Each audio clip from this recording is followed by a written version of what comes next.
I ate 570 grams of carbs a day and got to the most shredded I've ever been while prepping for my pro day. Meanwhile, you've eaten less for 10 years and you still keep your shirt on at the pool. Here's the truth: discipline that you're proud of is maybe the exact thing that's keeping you soft. Everything you've been told about getting lean is backwards, and let me show you why. By the end of this video, you'll know why eating more got me shredded and how to do it yourself without getting fat. My name is Nolan Ulm. I'm a pro football player for the Toronto Argonauts and former D1 captain at Eastern Washington University, also founder of Make It Happen Coaching, where we've helped over 100 men, high performers, get in the best shape of their life. I hit single-digit body fat for my pro day, eating more than almost anyone I know, not by starving, but by fueling. So I'm going to show you guys why eating less can backfire, what it does to your hormones, why food makes you leaner, and exactly how I did it with my macros, the days of eating everything.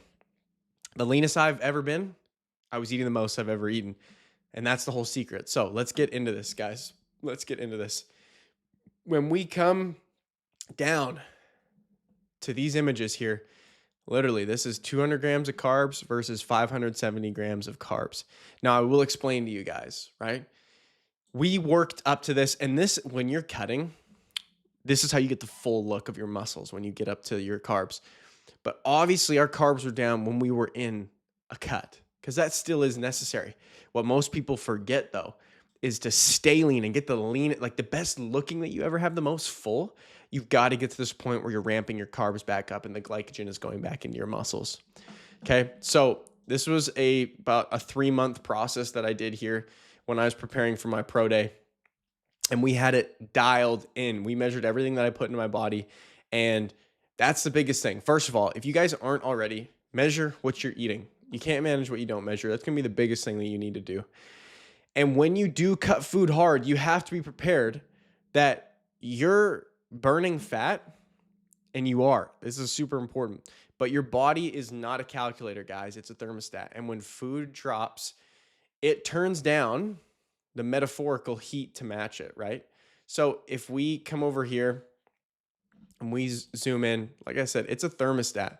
So if we cut our food, our metabolism over time, obviously not right away, is going to turn down a match. So if you've been in a cut for a long, long time, oh my gosh, like your metabolism is not going to be at a good spot.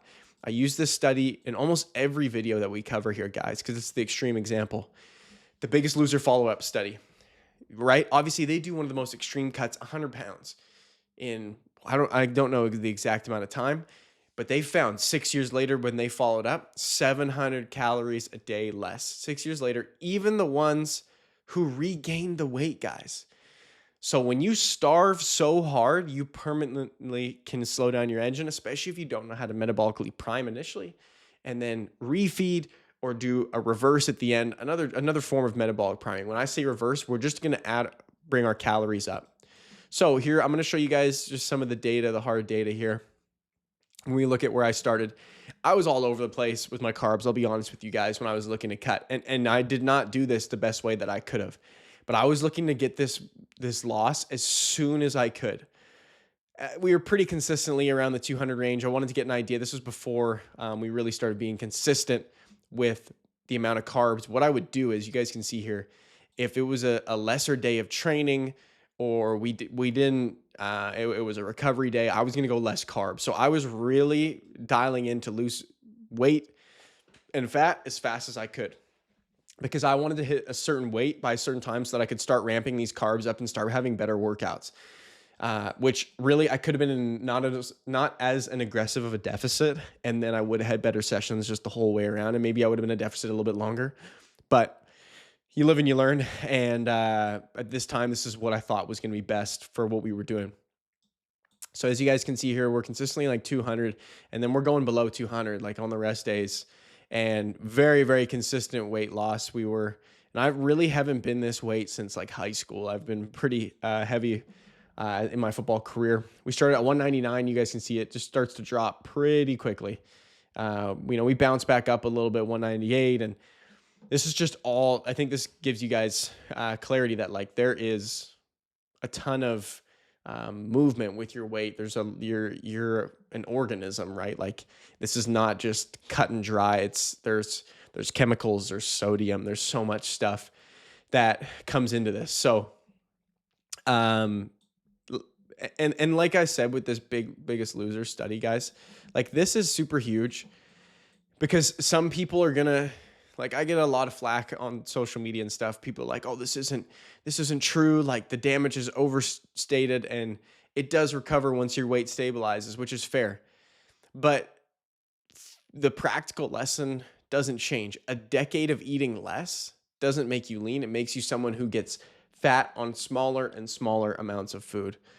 Okay, so another big thing that we got to understand when we don't eat enough for a long time is what this does to our hormones, guys. So there was a study done, and uh, these are the two hormones that keep you lean and, driven, muscular, all that stuff. And they found that when they slowly cut their food, they felt worse across the board. And that the testosterone and thyroid, the two hormones that, like I said, are super crucial, actually lowered.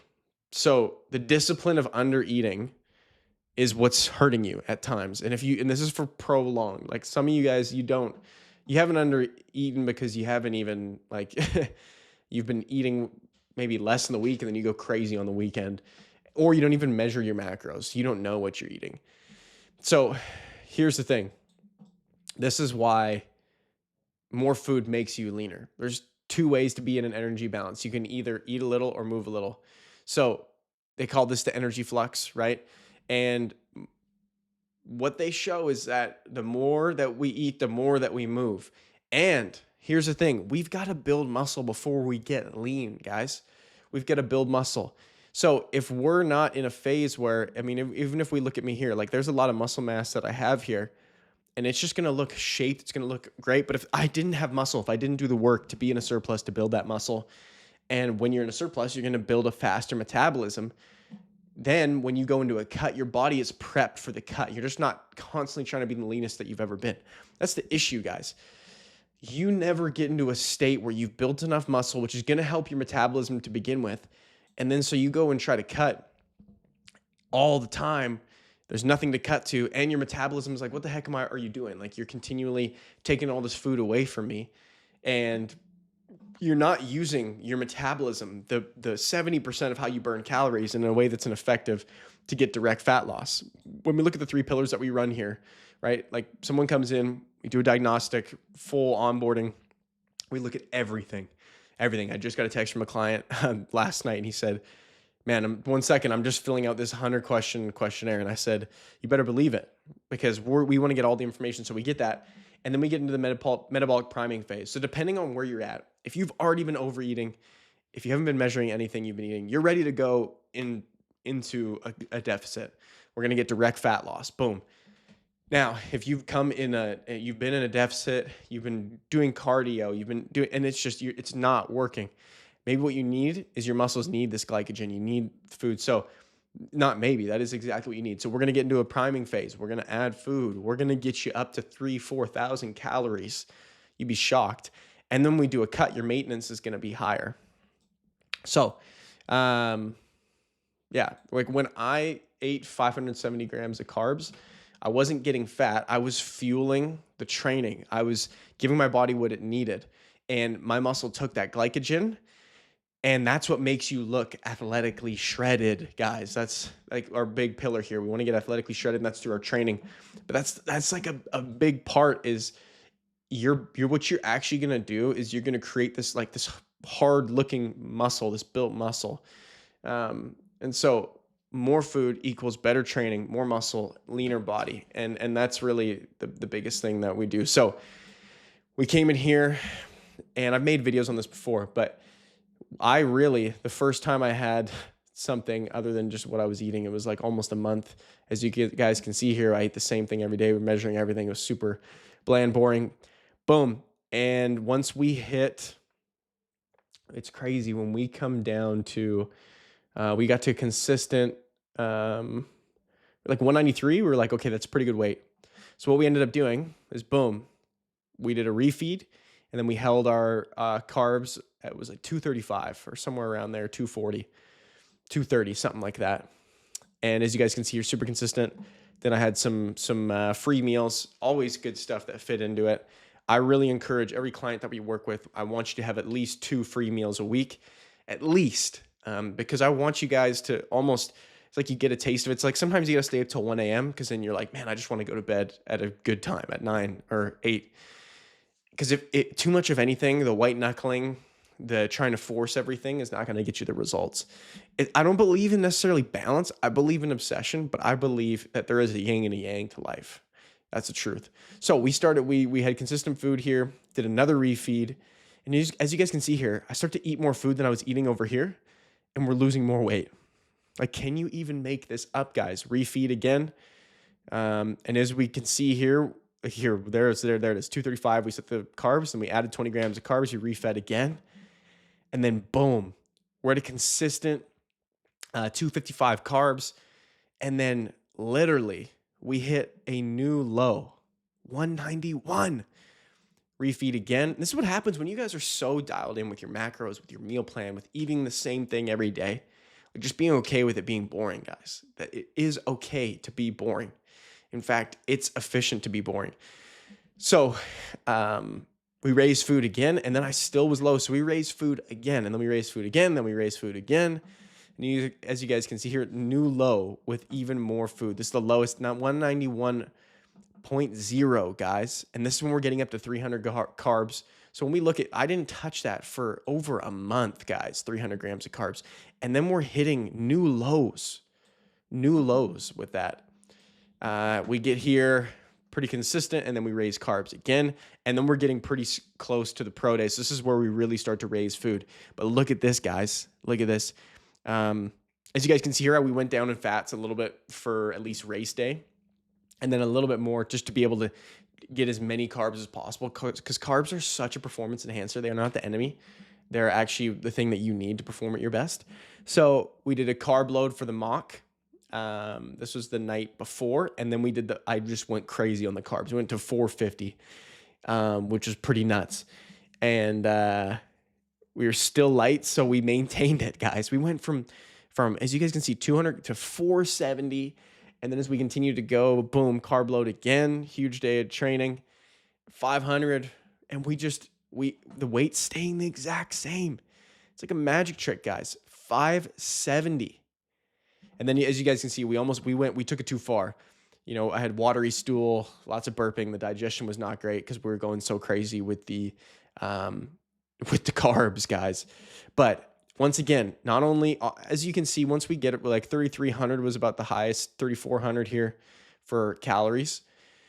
And then we just maintained that 2 days in a row. I hit 570. We dropped down a little bit again, but still we're dropping down to, what are we talking about? Like 400 carbs, guys. And I just wanted to show this, like, this is where we were starting at, guys, right? Like, this is 4 days in a row of 540 plus carbs. And this is what I looked like, guys. I didn't get softer. I got even more shaped. It was incredible. So that's the biggest key, guys, is, you know, I didn't get fat. I got fueled. I fueled my training, and it got me to where I was at. Like, more food and heavy training equals muscle, guys. So here's a couple takeaways that you guys can do today. Carbs around the training, obviously. But when you guys want to get into a fat loss phase, understand where you're at before you get into it. Okay, what's the context of your situation? It's hard for me to give a blanket statement because all you guys are so different, and you're coming from all these different experiences, different programs, different things that you've tried. Okay, but as a base, like protein to every meal, this is just, I mean, very, very simple, guys. Put your carbs around your training, and then obviously we need to lift. We need to train hard. You need to earn those carbs. Those are 3 simple things. But if I were to, you know, if you really wanted to get into a fat loss phase right now, guys, understand where you're at. If you're gonna get into fat loss, get into enough where you're in a deficit, you're losing. And as soon as you hit that point where the training diminishes, or you feel like really terrible, or you get to your goal weight, then you're gonna slowly add carbs. You gotta have the discipline like I had here, guys. I was hungry at times, for sure. But what I did was I had strategies to get around that. So we had, you know, our cucumbers, all these different things. And I would save protein before bed. I would never go to bed hungry. That would never be a thing. And not necessarily before bed, but we'd have it for dinner. And then what I would do is I had a why bigger than anything else. And when we talk about identity integration, I became this was my identity of being this shredded, guys. And that's the thing. You self-sabotage. You know exactly, I'm talking to you. Like, you do the right thing the whole week and then you sabotage on the weekend. But when we look at what I did here, I was patient. I was patient. Even when I had my free meals, you guys can see here some of these macros look weird, right? Because it's like 90, 90. Well, I would just use AI like we do in our program. And I'd, take a picture or just ask it for, I'd get a picture of the menu or whatever, nutrition facts. And I would never still go over, even when I had my free meals, I wasn't going out of control with my macros. I was just hitting them. I was still finding a way to reward myself. But boom, I stuck to this. When we raised food, I would stay there. I would allow my body to adjust. The issue is if you go off the rails, guys, you're just self-sabotage. You're screwing yourself over. I never did any fasting. I never did any of that BS, guys. I ate food and I just let my body adapt and let my body do what it does. And this is what I look like. Like, this doesn't even, like, it's not even real, guys, how insane my body was looking and how just insane the confidence, all of it. It was incredible. So stop starving yourself. Eat enough to fuel your training with real protein. And like I said, you got to earn the food. You got to earn the food. So imagine 6 months from now, you're eating more than you eat today, real meals, carbs, fully fueled, and you're leaner than you've been since you can even remember. Like the jacket buttons, you take your shirt off without thinking about it. And the discipline that you were so proud of finally points in the right direction. Not necessarily in eating less all the time, but training hard, having these systems, having systems that get you to where you want to be. That's the standard. You've already outworked everyone in your business. You're successful in your career. You've just been pointing in the wrong direction. You've been doing the wrong things, right? And this is exactly what we do. This is not for everybody. It's for the high-level man who's done confusing punishment with progress and ready to get athletically shredded again in the best shape of your life. If you want a crash diet, this isn't for you. But if you're ready to eat like an athlete and look like one, like a business athlete, come find me on Instagram. You guys can go look at my account down there. Just DM me Shred. Or if you guys want to see exactly what we would do for you, and if you're a right fit for the community, then just book into, we got a link down to a call below. So just click the link down below and join the call. But this is not for everybody. We're very protective of our community. We're building a community of people who want to be great, who want to get in the best shape of their life, who want to learn this information and these mechanisms so they can pass it down to their family and they can change their family tree through their fitness. This is for the individuals who want more out of life and want to be around other people that are hungry and want to be their best. Let me know if you guys, if there's any other topics you guys want me to cover in future videos, leave a comment, like, subscribe for more videos coming out just like this, and we'll see you guys in the next one. Make it happen. Out.